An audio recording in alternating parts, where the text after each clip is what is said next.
there's one contribution I made to Think Equal. It is that as a former filmmaker, I know the value and the critical importance of empathy. I know that films and story and character are the ultimate seminal way of experiencing empathy. You cannot be empathetic in theory. This whole business of put yourself in that person's shoes is a load of nonsense. It just doesn't work. We had a head of a nursery in Greater Manchester only a couple of weeks ago write to me to say, you know, I love all the books, the teachers love all the books, the children do, but I have one favorite book. And that is Diego's Great Idea. And it deals with a young girl who's in a wheelchair. Her name is Amina. She can't play with the others at break time when they play their ball games, etc. And Diego's Great Idea actually is putting him and his friends on roller skates so that they can play with Amina, with her wheels and their wheels, you know. She says, this is my favorite book of all time because when I see my 3 to 4-year-old children crying when they listen to this story and tears are falling down their faces, I see empathy in action. These are her words. It's the most generous political act you can make. The most generous act you can make to another human being is to feel things from their point of view, not to put yourself in their shoes and think, oh, well, they must be feeling this and that, but to feel it with them.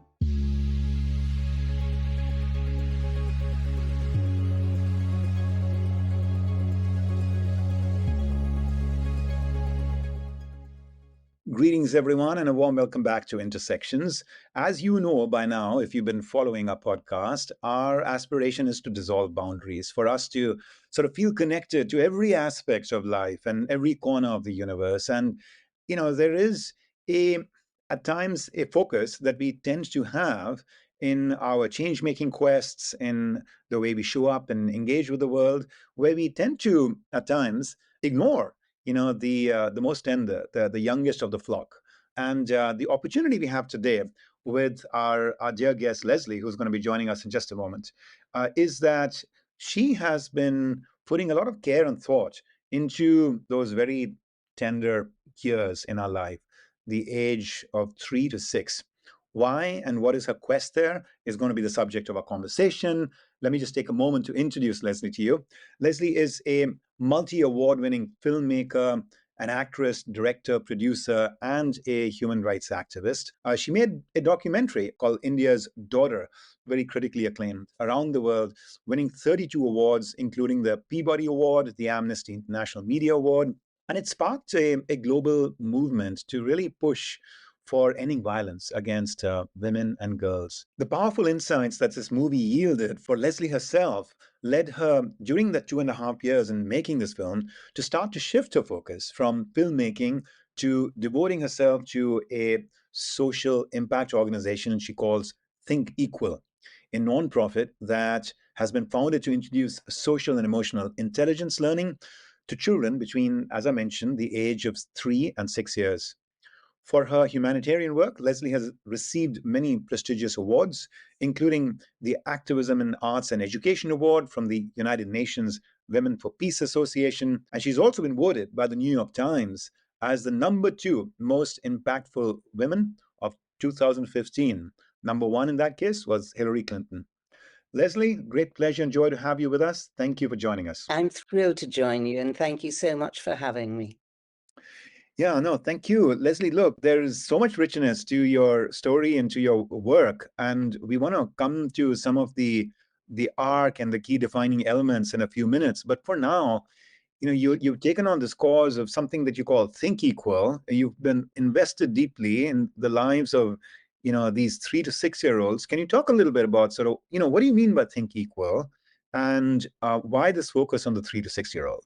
So look, effectively Think Equal because that rose up from the mass of competencies and skills which, and tenets and precepts and value systems, primary belief systems that we examined early on in terms of, what is the core, the fundamental, most important one. Now, one could argue it's empathy, that empathy is the glue that sticks everything else together. But at the end of the day, if you drill right down, if I consider myself to be of absolute equal and equivalent value to every single other human being, if I truly think equal, then I do empathize with others, then I am inclusive, then I do practice, it's second nature to me, gender equality, racial equality, religious equality. I have fundamental respect. There is a philosophy, an African philosophy called Ubuntu, and that is the very basis of Think Equal. That is our primary belief system, that you are the other me, and I am the other you, and we can only be human together. We are one human family. And unfortunately, increasingly, over the decades and the centuries, and we seem to be getting worse every year, we continue to divide amongst us. And that is, that's the basis of this slalom ride to catastrophe that I feel we're on. And Think Equal is trying to disrupt that, to stop that, to end the violence, end the discrimination, end what we perceive as one of the biggest problems we have, which is the according of lesser or no value to another human being when compared to us. Now, it's a long answer to a very simple question. That is why Think Equal. Why 3 to 6?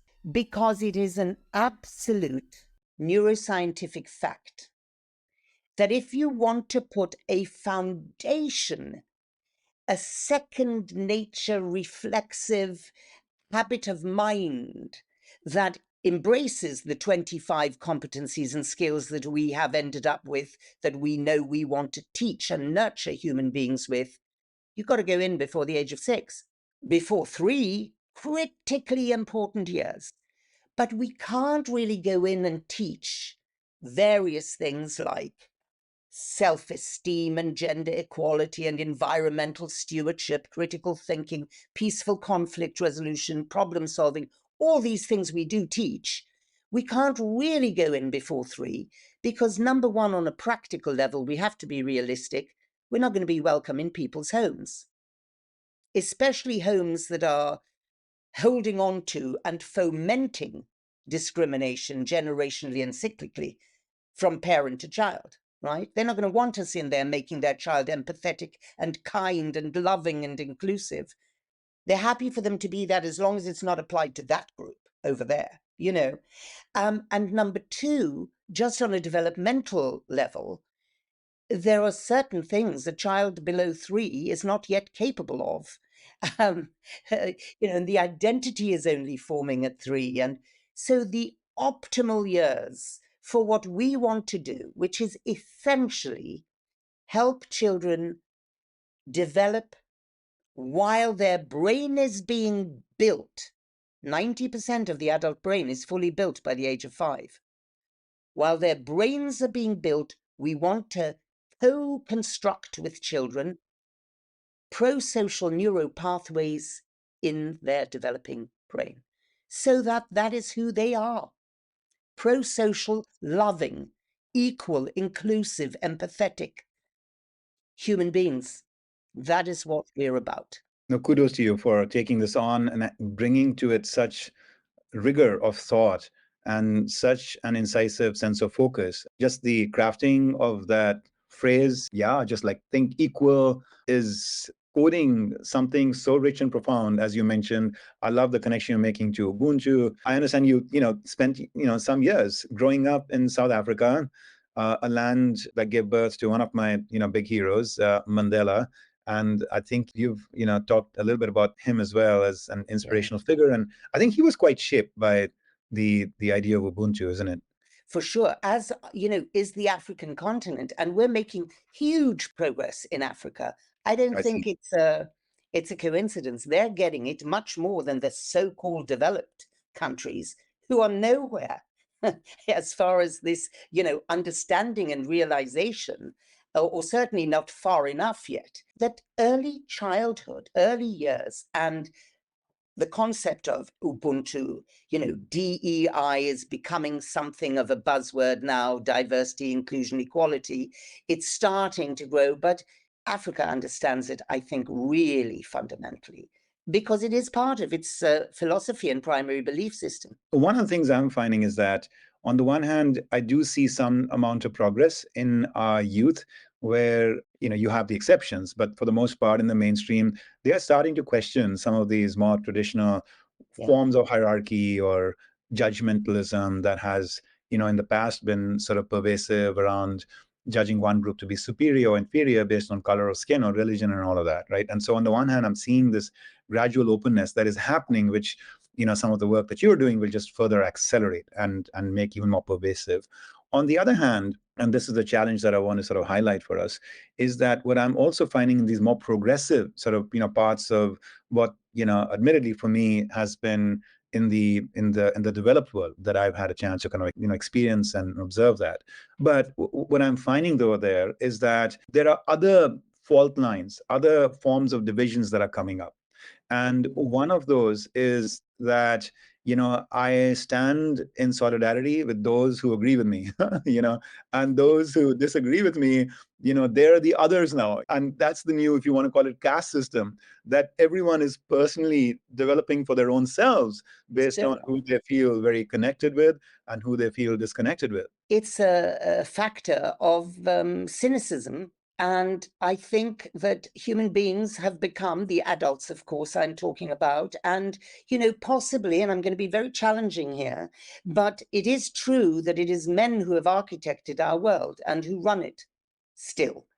I am such a fervent believer in the fact that the time has come for women to lead.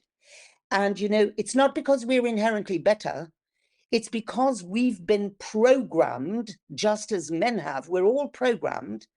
Part of what Think Equal is doing is recognizing that and saying we need to reprogram for good, right? As opposed to for greed and selfishness and indifference and putting wealth above human beings, power play and which leads to war, etc. I mean, women are programmed to nurture. Women would not be putting their sons and daughters in some countries into the firing line. They just wouldn't. Men have somehow been programmed to sacrifice because, and this kind of cynical power play, I think, is very much responsible for finding out, creating those fault lines, actually questioning truth, making sure that there are algorithms that can seek you out and put you. It's one of the most upsetting, counterproductive, terrible ways in which we are, reversing any sense of progress. I'm very fond of quoting an H.G. Wells quote because I think about it all the time, and I find it to be so laser sharp in its accuracy and applicability. H.G. Wells said, "Civilization is a race between education and catastrophe." How true is that for the world we're living through now? But the question is, what education? What is education? What kind of education? And for me, the last 8 years of my life have been entirely bent on that question. It's a question which was born in Tihar jail in Delhi, in the prison cells in which I was interviewing rapists and murderers for 31 hours over several weeks. It's a question which has been the most fundamental and pressing question for me, which has led me to create Think Equal, which has actually led me to abandon my former métier, my great love of filmmaking. I was a very happy, pretty successful filmmaker, won the British Oscar for one of my films, etc. Meaningless to me now, utterly meaningless, because films can only create awareness. We have enough awareness. We know what's wrong. What we have to do now is stand up, be counted, commit to prevention, commit to changing things in the next generation, or we are just headed straight for that catastrophe that H.G. Wells spoke of.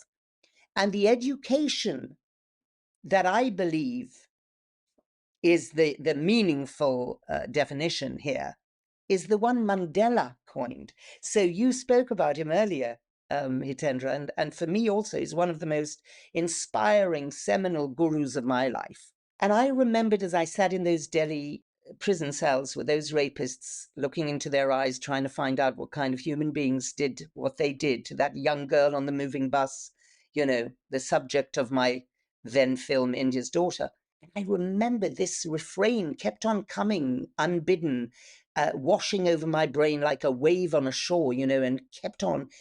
Mandela having said, education is the most powerful weapon we have to change the world. And I'm sitting there thinking, well, I know you're right about that, because these men that I've sat and interviewed for all of these hours, what they all have in common is a lack of education. Only one of them has finished secondary school. And then I get the shock of my life, which is that I start to interview their lawyers, all the lawyers on all sides, the prosecution, defense lawyers. They're much worse than the rapists in what they are uttering. And I come to the realization and understanding that it's not that kind of education that makes the difference here, that changes the world, right? It's not the education that was designed in and for the Industrial Revolution 2.5 centuries ago, right? For what purpose? As a conveyor belt between classroom and labor market. No, it's not that kind of education, which is no longer fit for purpose as far as I'm concerned, broken system. It's a very different, it's the missing kind of education. It's that education that educates the heart, not just the mind. It's that education that is, we call it, in Think Equal, our tagline, empowering change through education. It's social and emotional learning for well-being, psychosocial support, post-COVID, critically important, and our third pillar, social justice. Think Equal. And when you teach that to 3 to 6-year-olds, you can change the world, and quickly so. And you see the results within 4 or 5 months. We have 3 years worth, 3 levels of this program we've built with world experts, thought leaders like Sir Ken Robinson and the co-directors of Yale University Center for Emotional Intelligence, Dr. Mark Brackett, Dr. Robin Stern, Richard Davidson, one of the most brilliant neuroscientists in the world, Dr. Urvashi Sani from Lucknow, who is an expert at empowering girls through education and smashing toxic masculine stereotypes, etc. Sorry, long answers. I must stop talking so much. No, it's beautiful to hear you, be so impassioned about what I know is such an important and central cause for today. We've had Dr. Richie Davidson, by the way, on this show. He's a great man, and I love him. He's yeah, such yeah, a great man, great thinker, brilliant. We use his best practice kindness curriculum, which he and the Dalai Lama had a huge influence in the writing of that. And we use that as part of our level 1 for the 3-year-olds, teaching our children to focus on the inside, on the outside, to relax, to show kindness. It's a beautiful program. yeah. Yeah. Well, so let's explore this, in a little bit more of a deeper light. So my own impression from, having sort of reflected on my growing up years, having reflected on the journey of my daughter, as well, for example, without having, necessarily been very steeped in the latest research on this topic. But, I'm quite convinced that our greatest educator, which is something you've spoken about as well in part at times about your own life, our greatest educator is life itself.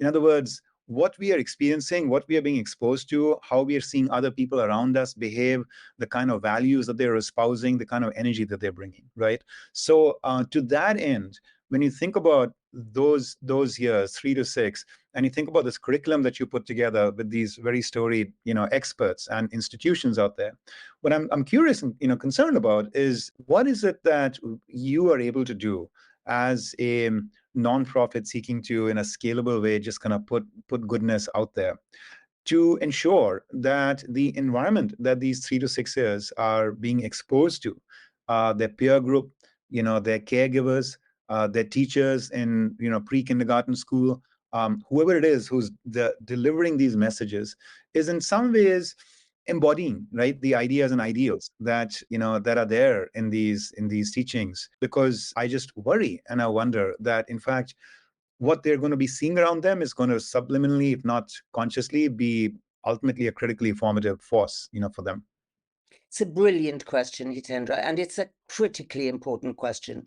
And I don't pretend we've solved it, because we're dealing with imperfection. We have to. Otherwise, we just give up and say, you know what?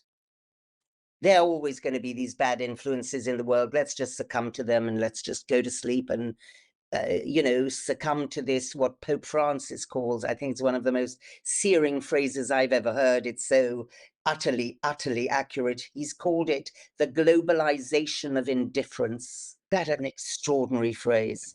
In the encyclical that he wrote for the world, called Laudato Si, if anyone wants to look it up, it's a beautiful letter to the universe and all about, taking care of the earth, our common home. I digress. But to get back to your question, critically important. We do triangulate our learning. We recognize that the children, although they spend now more time at school generally than they do with their parents, right? They still spend time at home. They are still there with parents who are pursuing wealth as though that is the most important value in life, because that's what they've been taught and been programmed to do, who are aggressive to each other, because they haven't learned think equal, right? We also know from Maria Montessori, and it's true because we're seeing it happen with our very eyes, children as the agents of social change. Our parents tell us that children are going home and teaching their parents. I was in Khayelitsha township in South Africa just 2.5 months ago, and we were there taking record and doing a bit of filming, actually, of the children and how they are interacting with Think Equal and what they think about it and what they're learning, and the teachers.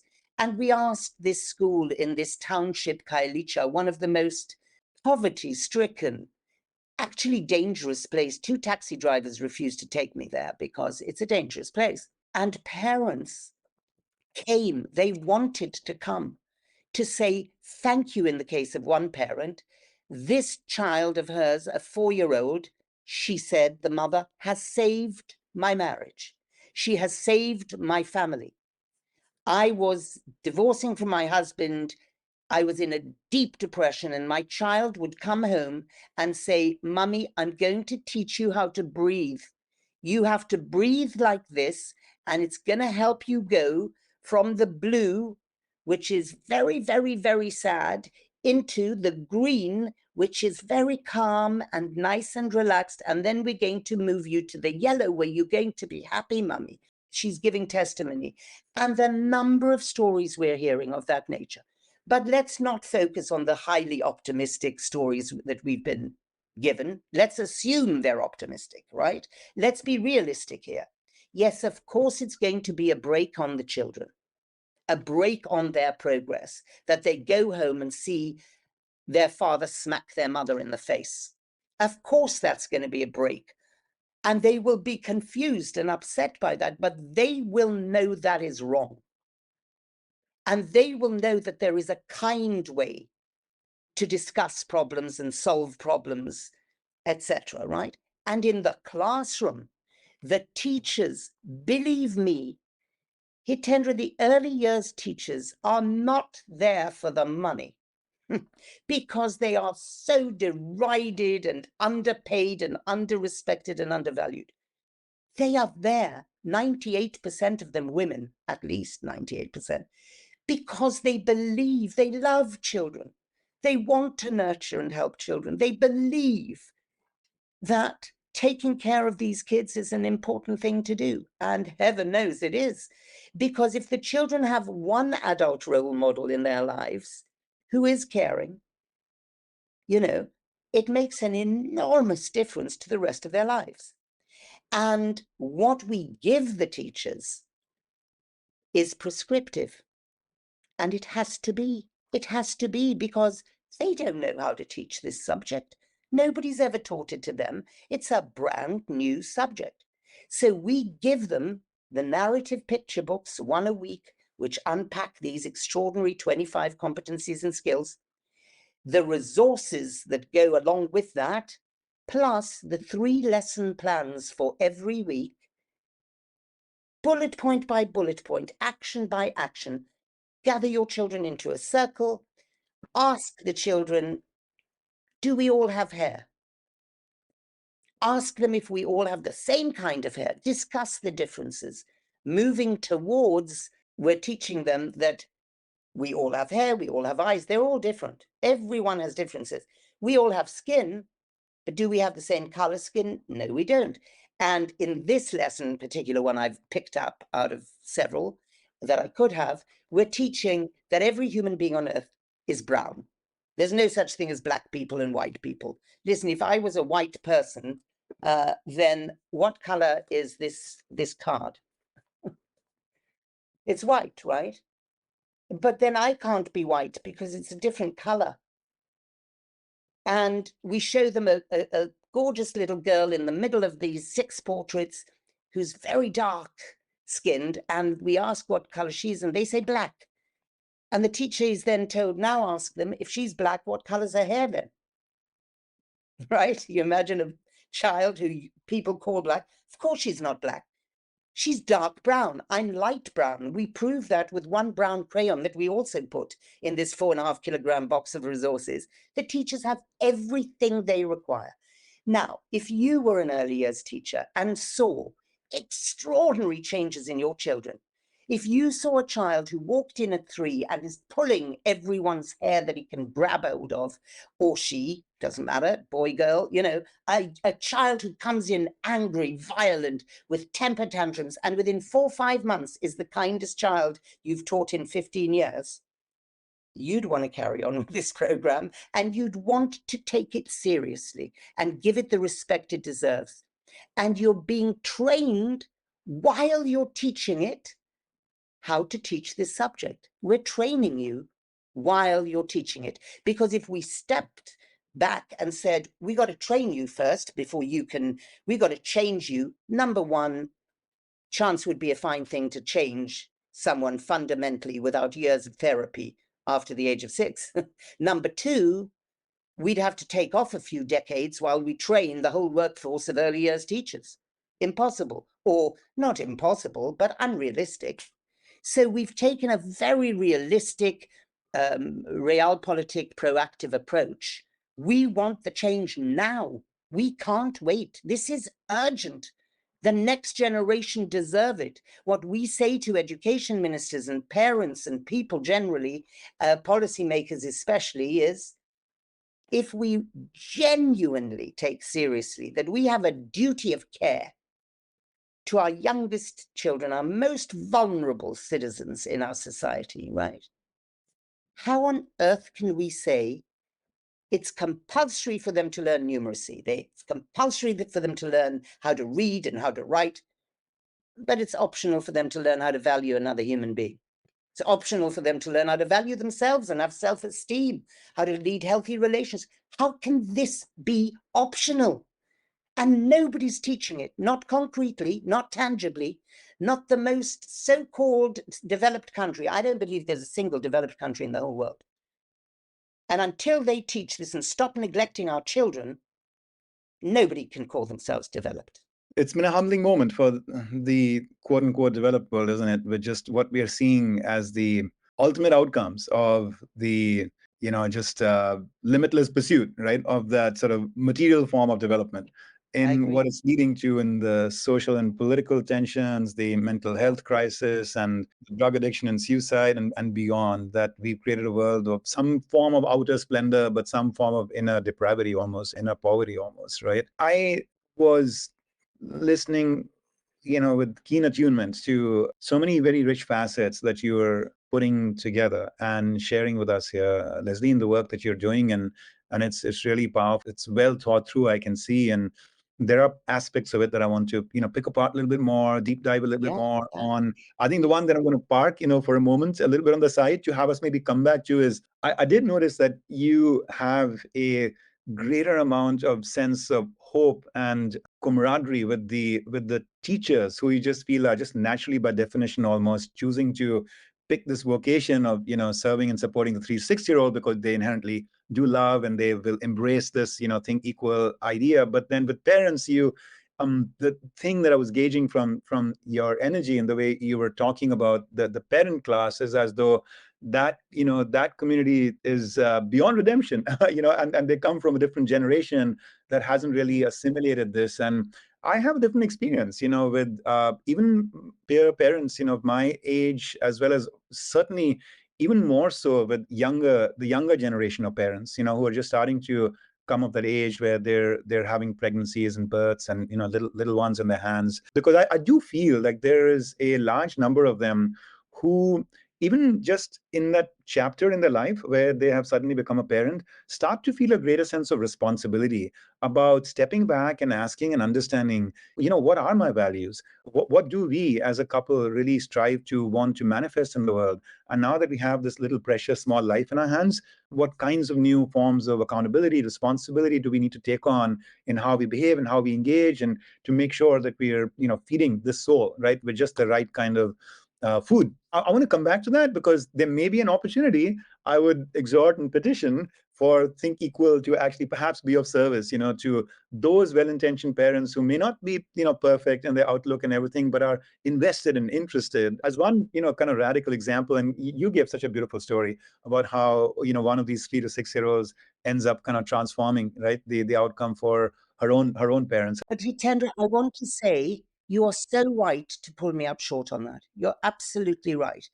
And it's something I don't like about myself. I have kind of given up on the older generation, as it were. And, I shouldn't, because I'm not reliant on having to do that. It's not that one thing is mutually exclusive with the other. But my fear is this, or my fundamental belief, and that's why I go that extra step, is this: that whereas the teachers are there in an objective role, in a sense, okay? The teacher's not there saying, I'm going to make sure that you hate the Tamils because they killed your grandfather and whatever, right, in Sri Lanka, say, or I am going to make sure that you do not play with those Arab children over there because whatever it is, and the religious bigotry and or parents who suddenly say, yes, I'm holding this life in my hand, I've got to be so much more responsible, and you know what, I'm going to teach this girl, she's going nowhere dangerous, she's not going out after dark. Biases, prejudices actually become more entrenched very often when your value system takes a little bit of a turn. Because what I'm saying is you have to work really hard when you're grown up at dropping your biases. A parent whose child comes and says, Mommy, Daddy, I've got to tell you this because I'm not living as myself, I'm gay. Yes, of course we live in a much freer world now, but if you have been brought up with certain prejudices, you've got to be a giant human being to just be able to drop them, because your daughter who you love comes and tells you that, or your son comes and tells you, we can't expect that of human beings. If only we had taught everybody that life itself and happiness of our next generation and our children is the paramount value, not wealth, but happiness, love. What was, by the way, interesting to come to this at this moment, what was Mandela's definition of education? Very simple. It's one of his most famous quotes. No child is born hating another human being because of the color of their skin, their religion, their gender, any other factor. A child has to be taught to hate. And if he can be taught to hate, he can be taught to love. Parents have not been taught to love. Teachers have not been taught to love, but teachers are being given a script, as it were. It's not a script because it's not about putting things into the child's head. That would never work. You need a partnership of learning. You need the child active, experientially learning, which is what we do here. And the teacher's very much inviting responses a lot of the time from the children. But you're right. You're right. I should not be. So I should admit much more shade within. But I tell you what I think it is, just to, well, I shouldn't be sitting excusing myself. But Leslie, I mean, let me give you a thought, right? Yeah. So these teachers are also parents. Yes, So that's teachers, yeah. So let's not create But that will help them for sure. They will reflect very seriously on their own children and how they're treating them. And yeah, I'm saying we do ameliorate, we do make a difference. But yeah, what I mean to say is that when we build a generation that is fundamentally loving, fundamentally good, fundamentally without these divisive prejudices, that is when the world is happy. Not when someone has to struggle to put aside the thought that they've been, weaned on, and and they're having to struggle against their second nature reaction. But Hitendra, if I may, just for 1 second, and then I'll drop my sort of personal involvement in this. But it's so difficult what I'm doing. It is so difficult because I have chosen for myself, it's my fault, not fault, it's a double-edged sword. I'm very proud of it. But I've chosen for this to be global. I will not be satisfied if before I die, there are any children in any classrooms in any part of the world. Now, we're in 30 countries in 6.5 years. I haven't got that many years left. I've got to start making sure that these countries are coming on board at a faster rate so I can see at least half my dream before I die, right? But, it takes so much out of me. It takes 18 hours a day, 7 days a week, no holidays, no real interaction with my family, because I have this overwhelming goal I'm utterly convinced by. So I have to see it in so-called, black and white terms. And I don't mean here now skin color black and white, obviously. I mean terms that are, we've got to focus really narrowly, really incisively on this 3 to 6 year old small furrow, because that's how we're going to make the biggest change. So that's all I'm focusing on. And I leave it to others to work on the others and the rest. Just in terms of why do I do that? Because I also have to prop up my energy and my belief and keep on going. It's a tough job. I've been studying change makers and movements over the course of time, and the ones that truly inspire us, like the Mother Teresa's and Yeah. Nelson Mandela's and beyond, the Gandhis. And what you have just articulated in the very heartfelt sort of reflection you just did a moment ago about having limited time on earth, and really wanting this to spread and needing to focus, that's actually one of the things that I found to be common across them, which is that they didn't spread themselves thin by wanting to please everybody and take on every cause and overscope what it is that they quested to do. They were recognizing, to your point, that their time and energy and resources was bounded, and yet their aspirations were boundless, and they had to therefore make some hard calls and choices and focus. And then at the same time, what I find is, and by the way, I had an opportunity to kind of give a talk once to a very exclusive brand, in the business world, doing beautiful work, great work, but it's exclusive, as a brand. And I was trying to tell them that in a world where they're seeking to become, very inclusive as a culture, really kind of lean into some of these diversity and inclusion kind of movements, they shouldn't see exclusivity as in any way being in conflict with inclusivity, in the following sense, that any or all of these movement makers and change makers have been very exclusive. Mother Teresa looked after the dying and the destitute. She didn't go after, mental health crisis in the affluent Western world or something, And so each of them had to make their choices. But then what I also noticed is that in being very exclusive in that way, which you are seeking to be in what you're doing, they were also very inclusive in a few different ways. One is that anytime they showed up in any community in any part of the world, their heart was so big that in that moment they were there to be of service. And if it wasn't their flock, it was any flock, they were just there to be of service, and they would bring Yes. their message and their I'm ideas. not as big as that. Yeah, so That's where the comparison ends. yeah. So like Mother Teresa, she went to Harvard University and she gave the commencement address. And what does she have in common, with those kids there? And she said, like, look, many people have come up to me and asked, like, Mother, there's no hunger here, there's no poverty here. Like, what are you doing here? And she said, but there is a hunger here. There's a hunger here for love.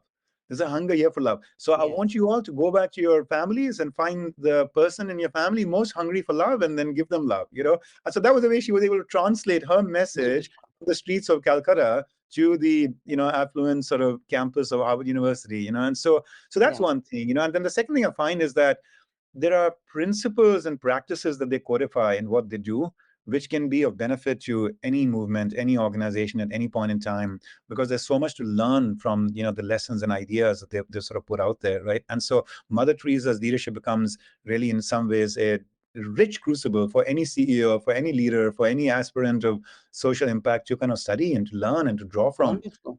Right. And so to that end, Leslie, I mean, like, you're focused on the 3 to 6, but you shouldn't be in any way apologetic or even needing to kind of prove and make the case as to why that is, an appropriate focus for you to have, because that's where you'll do God's work, your special work. If many Leslies out there can be spawned in doing the work in their own way and wherever it is that they're meant to, maybe for an older age group or a different demographic or a different value beyond Think Equal, well, that's what's going to make humanity whole in the future. Does that make sense? Yes, it makes total sense.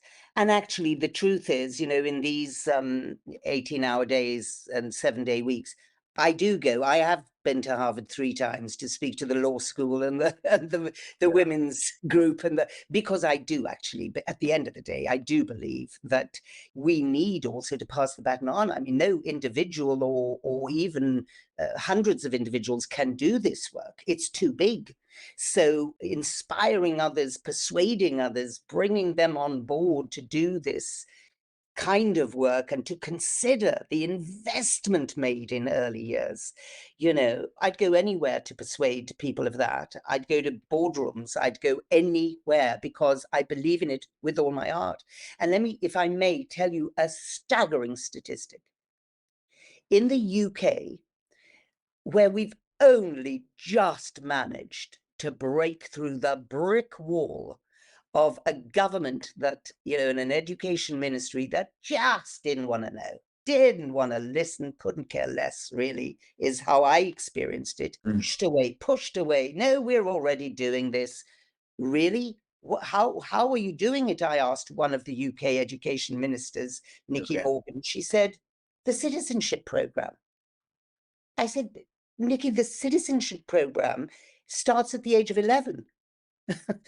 And it deals with British values. What are we talking about?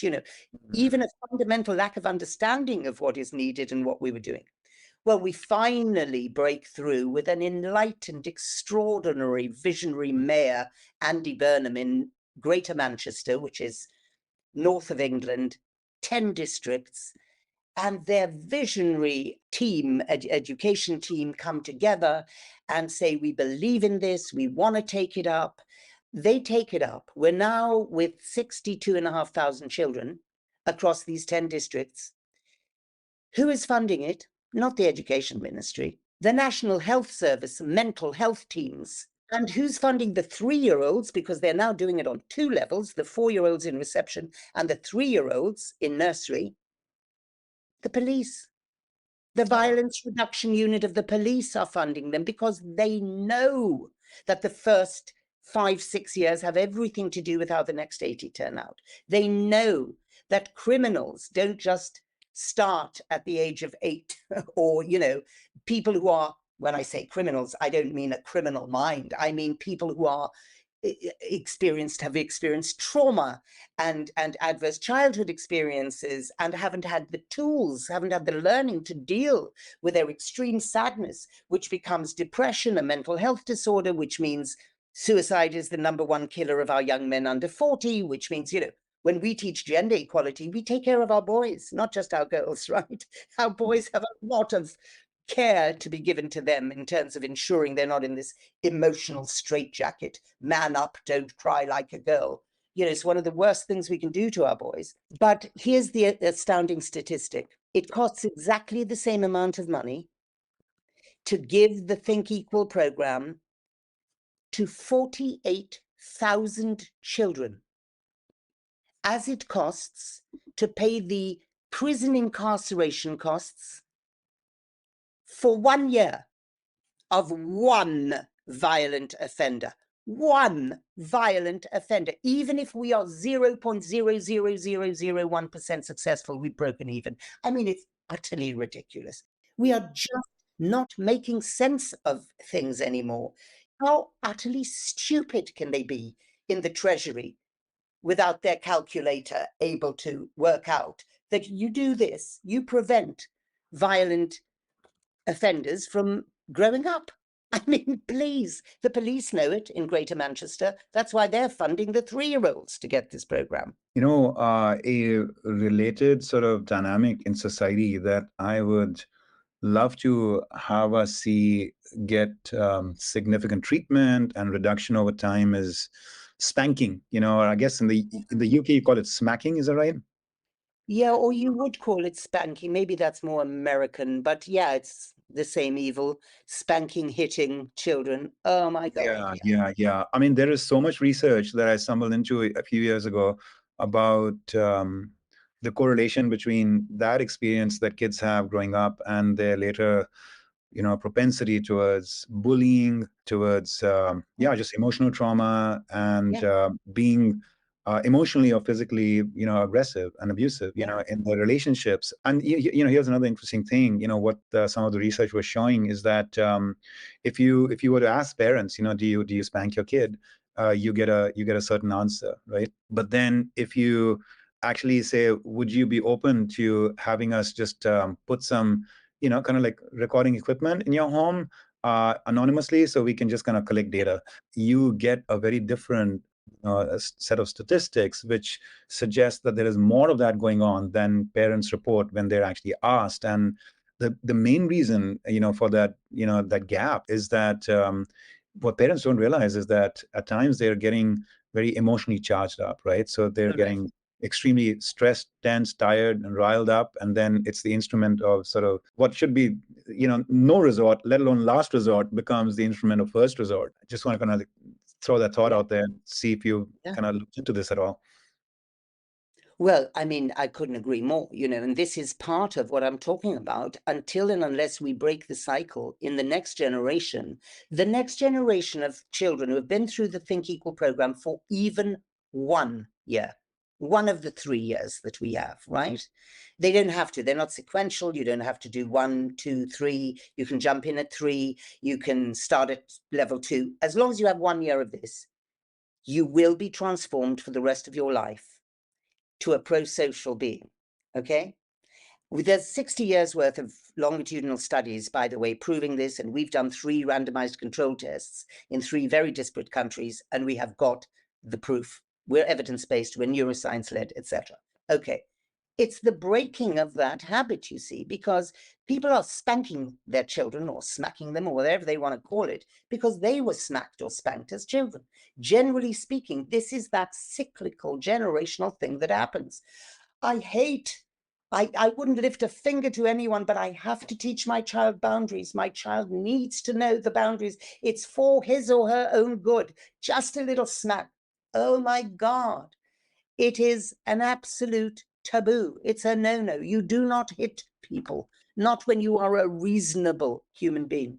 And our Think Equal children will never hit anyone. They won't. Where can anybody from our audience go if they wanted to study some of the practices that you're putting out there, and some of the research and evidence that you're gathering about the impact of those, and perhaps if they even wanted to explore bringing some of this programming to their community? Please bring them in. And by the way, if you're not a school, but you're a community center, or you're, we have iterations of this, endless iterations. We have animations that we've created, beautiful animations with stars like Olivia Colman and Chimamanda Adichie, this brilliant Nigerian novelist, and David Oyelowo, Shabana Azmi. I mean, amazing. Emma Thompson, Dame Helen Mirren, Susan Sarandon, amazing actors narrating. We have, as I say, the parents' home kits. We have a TV program, actually, which we give to countries for free when they want a platform to ensure that their parents will understand the importance of early years. The parents enjoy these television episodes, 40 of them, for kids. We have amazing numbers, and we have a trauma-informed version in Ukrainian, currently in Ukraine, for 3 to 12-year-olds, because in emergencies and refugee settings and IDP settings, we don't have the luxury of 3 to 4-year-olds and 5 to 6-year-olds together. So we have all of these iterations. I would say first port of call, go to our website. And our website is www.obviously thinkequal.org, because we're a total not-for-profit, we're an org rather than a .com. But there you have, contact at Think Equal, which always comes to me. I mean, I'm happy to give you all my email address. I will take any email from anyone who's interested in furthering this work, and I will answer you.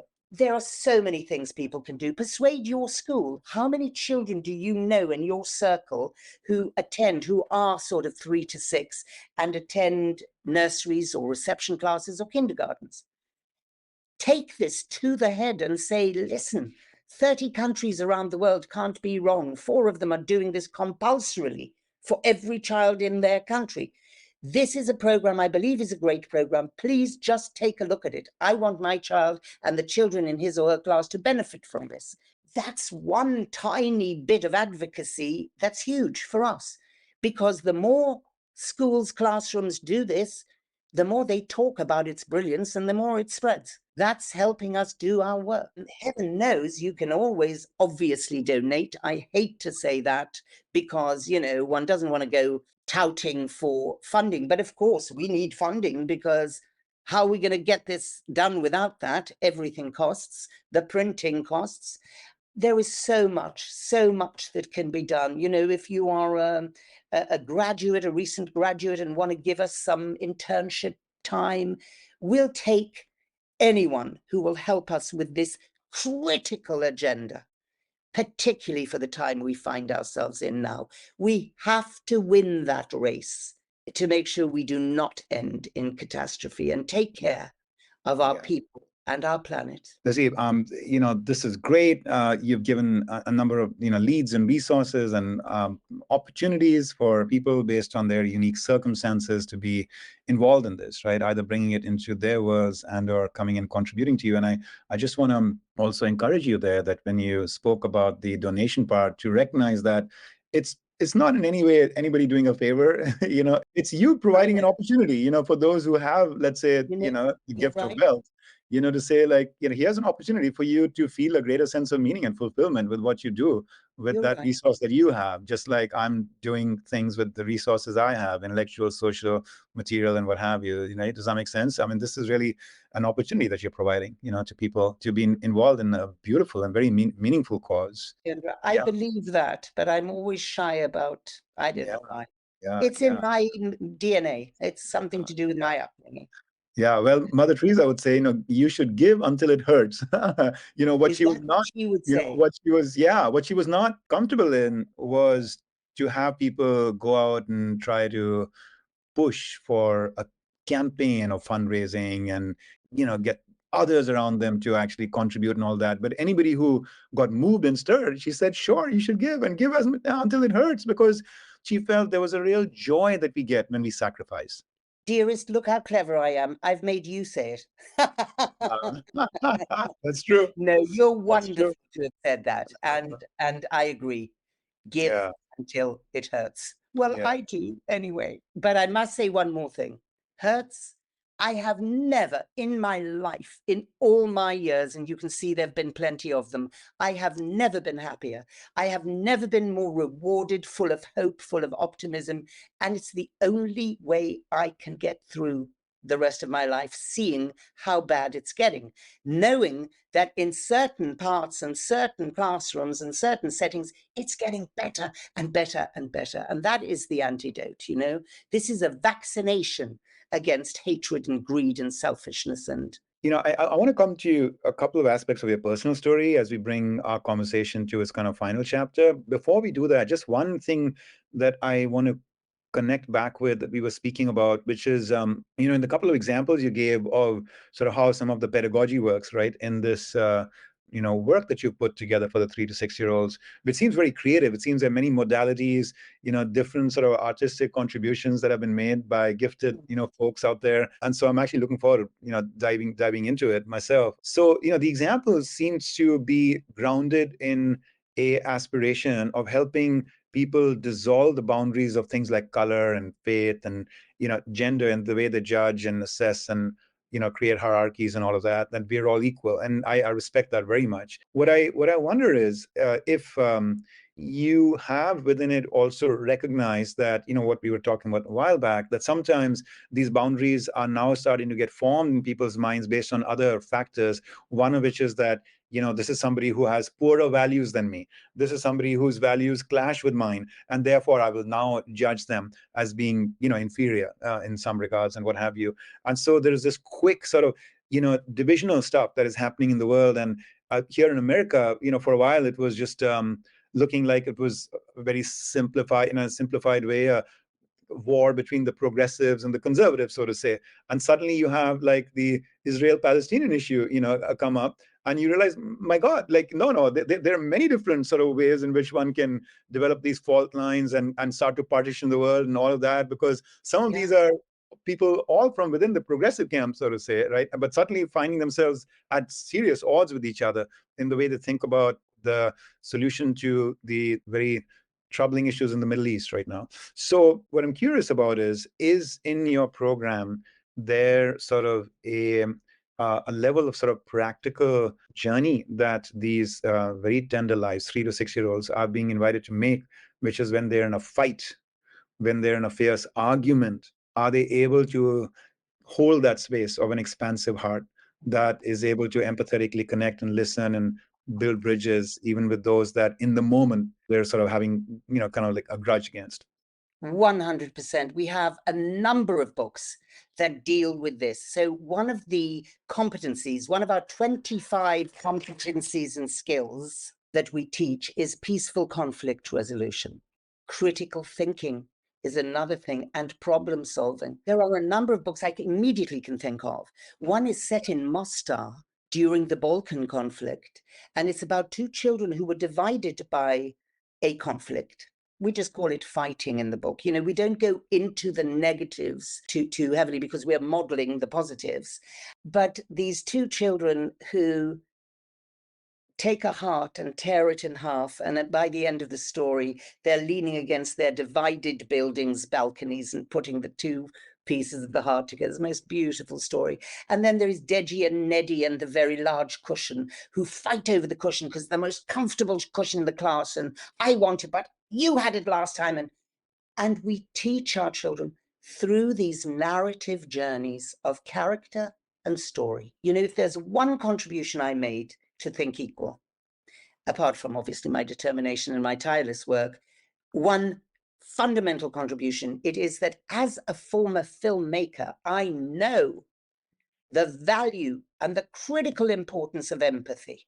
I know that empathy is the glue that holds all of our other 24 competencies and skills together.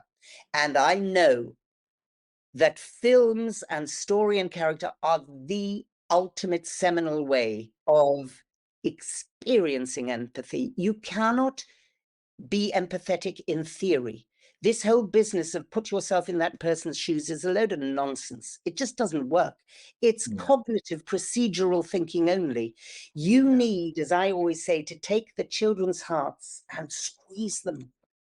And, we had a head of a nursery in Greater Manchester only a couple of weeks ago write to me to say, I love all the books, the teachers love all the books, the children do, but I have one favorite book, and that is Diego's Great Idea. And it deals with a young girl who's in a wheelchair. Her name is Amina. She can't play with the others at break time when they play their ball games, etc.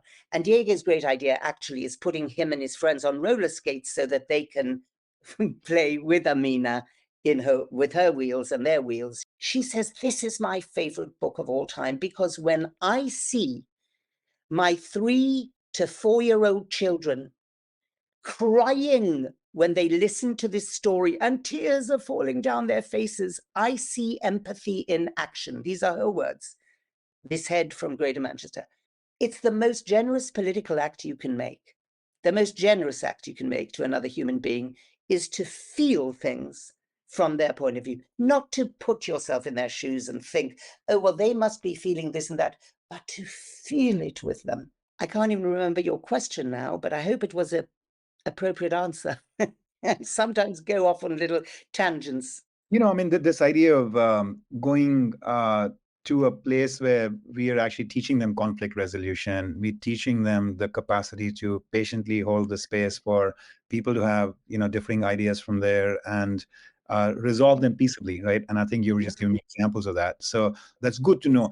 You're familiar with Albert Bandura? No, I'm going to write it down. So this will be definitely of keen interest to you. Perhaps, some of the creators who you're working with are already encoding some of his work. But so he's the most prolific, psychologist of the 20th century from Stanford University. I had the privilege of meeting and interacting with him several years ago. He passed away some time back. A great, very noble man. And one of his, key sort of like pieces of work, and again, he's so prolific that you can't just like identify him just through that, is called social cognitive theory. And it's been used as a method through which to bring about a lot of sort of like change in people's mindsets and values across a large number of sort of like cultures and countries, and using the medium of television and film and radio. And the way it works is that what it says is like, if you want to like change the way people think about a certain issue. Let's say AIDS is very taboo and you want them to be much more open to talking and, discussing kind of, that issue and recognizing when it's there and what to do about it. What you do is you create a story, and in the story you have a protagonist. And obviously, you want that hero to be embodying the values that you want people to ultimately have. But if the hero starts there, then the people don't relate to the hero because the hero seems to be They're not larger there. and bigger. So the hero has to start from you have to meet people where they are. So the hero has to start with actually the same limitations, the same biases, the same mindsets as everybody else. But then something happens over the course of their life that makes them evolve and change and then come to the better place. And if you arc the story that way, then actually it's remarkable how many people who get invested in it socially and emotionally in the story, they start to change their thinking. Because they get inspired, you see. They see that there is hope for them to behave in just as admirable and positive a way. Yeah, I think that's brilliant. I'm going to look him up now. Yeah, I'll send you a couple of resources about him. And I also think that to that end, I think you said it somewhere, I forget, maybe it was in one of your Forbes interviews or something, about how everything you've done in life seems to be sort of all logically ultimately taking you to this place where you are today. I remember when Winston Churchill, became prime minister at the crisis time and the ascendancy of the Nazi Germany and all of that, and Neville Chamberlain had to resign, and he came out of the wilderness. For the last 10 odd years, he had not really been that prominent, at that point in England, Churchill, right? But then he walks into 10 Downing Street, and he said that it seemed, and he was in his 60s at that time, and he said that it seemed to me that everything that I had done in life was just merely a preparation for this moment, right? And so to that end, when I see you as having this filmmaking past, Leslie, look, you're actually seeing that filmmaking can be an awareness builder, but it can also be an inspirational resource. It can also be a form through which people actually get engaged in a world where attention is so hard to capture. And then you can move hearts and minds to a better place too, with a rightly crafted, kind of story. Yes. Right? You can do that incrementally. You see, I am also in my 60s. I haven't got that much time left. If I want to see this dream come true of a world that I am proud to say, my children, I'm not leaving them in the midst of a catastrophic, vile world where people are blowing each other up. And if I'm to see that dream come true, I can't do it incrementally. I haven't got the time.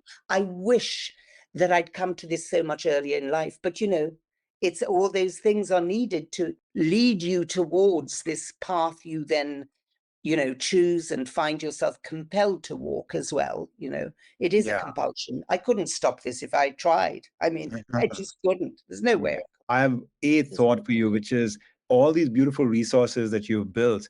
I wonder if on your website or somewhere you could just create a channel there for parents to access it for their kids. I know how diligent my wife has been when we were raising our daughter to kind of scour the world for like the best and most instructive, Yes.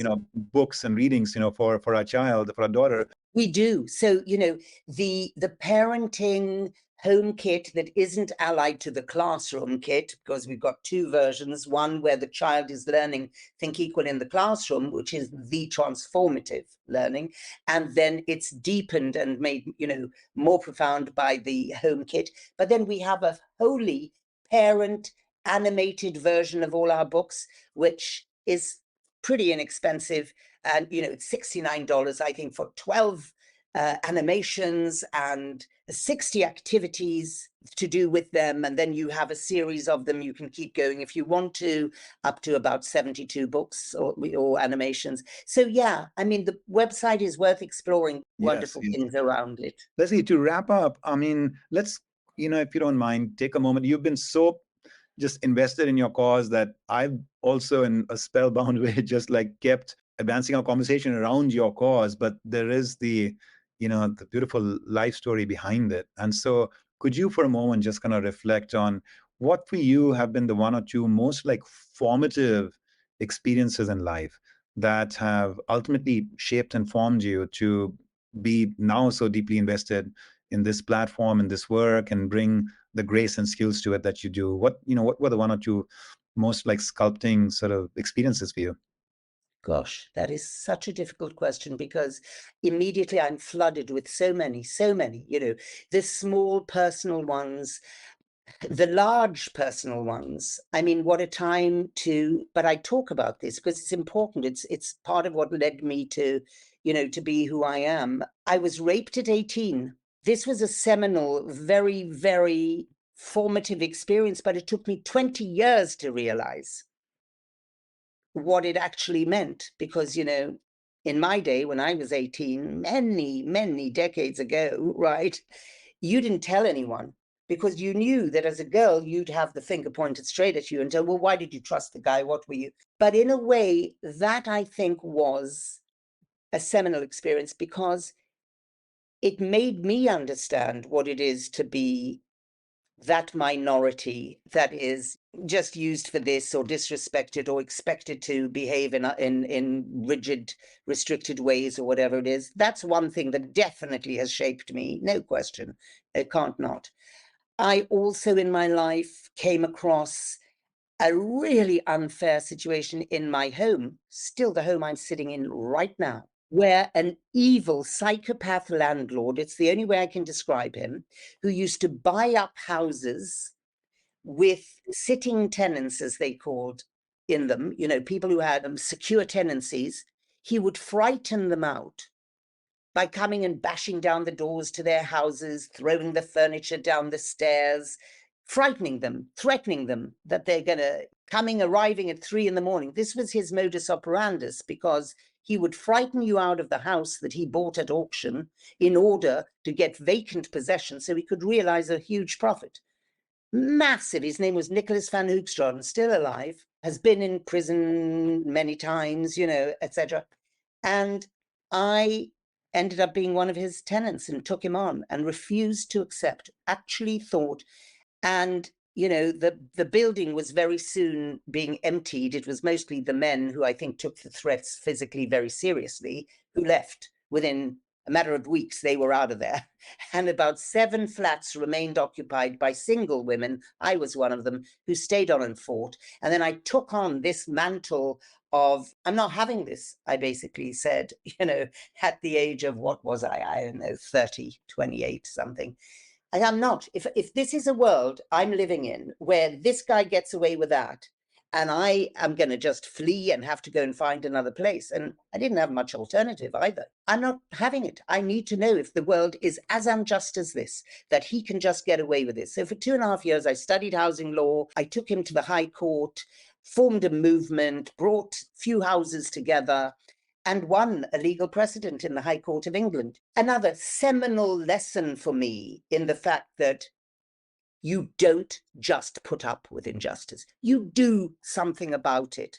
And when I went to India to make that film, by the way, could have been anywhere in the world, gender-based violence, the story of every single country in this world. I went there because that was such a heart-stopping, shocking case to make that film about Nirbhaya, as they called her, one of the many things they called her, the fearless one, Jyoti Singh, her name was. And when I went there to make that, obviously it was related to what had happened to me at 18. But there's so many things I could point to. One of my earliest memories, my mother and father were in the middle of a huge row. And the memory of seeing my mother pick up a shoe and throw it at my father with so much anger and force that it shattered the glass pane in the bedroom door. I mean, that is stuck in my memory. That is a seminal moment that led me to understand that is a painful, terrible way to live a life. There's so many. I mean, I could sit here literally for the next few hours discussing them. All of us have those seminal moments, don't we, that shape us in these unexpected ways, and then we go on this massive adventure and end up where we end up. But I'm kind of stuck where I am now. There's no way. I'm not going anywhere. This I'm going to finish with my last breath. I'm going to finish this mission.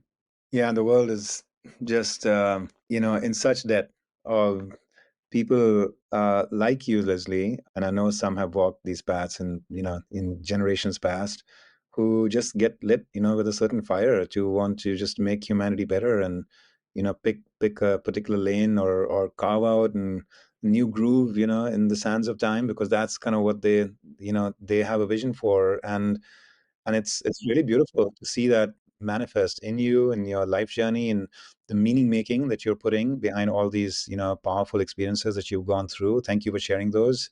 I know it couldn't have been easy, being in your shoes in those moments in those early years, and yet here it is that through those you have been formed to take on a certain cause that is today helping countless around the world. And the full ramifications of it will only be seen in the decades ahead as these beautiful young lives take full form and start to not just kind of live responsibly and lovingly, but also become better nurturers of the next generation. So kudos to you for taking this on. I'm really happy that you picked the age group that so many of us tend to just kind of assume that it's on autopilot and it'll get somewhere reasonable, and at some point we'll start employing them in the workplace, like you said, that, what do you call it, the conveyor belt, right?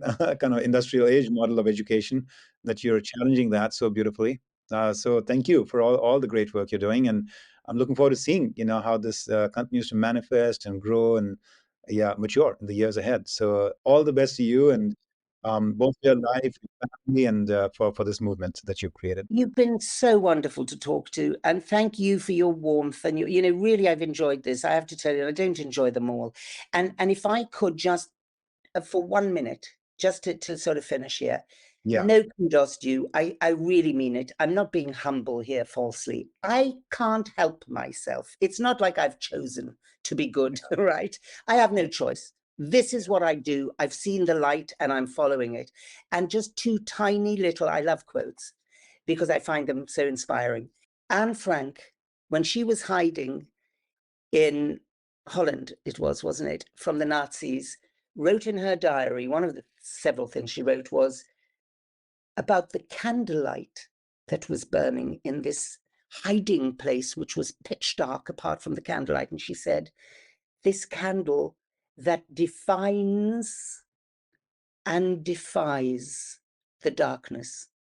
Yeah. And, at the end of my film, India's Daughter, there is this diya, this light from a candle that's going out to sea or along the water. And Jyoti Singh's father says, this is the light that we will see what will come of it. And that's the light of her death candle, as it were, right? And that is what has happened here. The darkest journey of my life has turned into the most luminous because of the insights gleaned in those cells. And the very last thing is Gandhiji, another great, great mind, who said, if we want to have real peace in this world, we shall have to start with the children.